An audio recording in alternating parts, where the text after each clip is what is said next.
para sa lagay ng ating panahon ngayong umaga po ng March 21, 2025. Sa ngayon po ay nananatili na walang anumang banta ng sama ng panahon sa loob at labas ng ating area of responsibility. Hangin pa rin ang patuloy na nagdudulot ng mga isolated rains dito sa may Luzon at malamig rin na panahon, habang ang shear line ay nagdudulot pa rin ng mga pag-ulan sa may Visayas, lalo na sa may Silangan, at easterlies ang patuloy na umiiral dyan sa may Mindanao. At sa ating long range forecast, consistent pa rin na walang bagyo na namamataan na tatawid po sa ating kalupaan for the next 2 weeks. At sa lagay ng ating panahon, ngayong madaling araw ay maayos pa rin ang panahon sa malaking bahagi ng ating bansa, pero may tsansa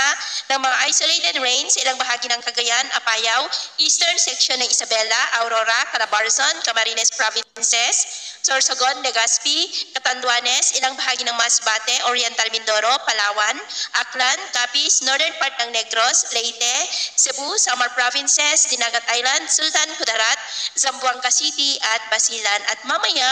ay sisikat ang araw sa malaking bahagi ng ating bansa, pero may tsansa pa rin ng cloudy skies with isolated rains sa may Cagayan, Apayao, Aurora, Lobo, Calapan, Bicol Region, Palawan, Samar Provinces, Leyte, Cebu, Northern Negros, Aklan, Capiz, Dinagat Island, Zamboanga at Sulu Archipelago. At mamayang hapon, may tsansa pa rin ng cloudy skies with isolated rain sa malaking bahagi ng ating bansa, maliban po sa may Central Luzon. Kaya kung lalabas tayo sa ating matahanan, ugaliin lamang natin lagi ang magdala ng kahit anong panangga natin sa init ng araw at proteksyon na rin po sa mga biglaang buhos ng ulan. At sa atin naman pong mga baybayin, maalon po ngayon sa extreme northern Luzon Seaboard, Ilocos Norte Seaboard, northern seaboard ng Cagayan, silangang baybayin ng Luzon, northern Samar Seaboard, eastern Samar Seaboard. Ng mga alon dyan ay posible po na aabot hanggang sa 2 to 4.5 meters height. Kaya hanggat maaari ay iwasan na muna natin ang papalaot din sa mga may kulay pula para mas makaiwas sa mga sakunang pang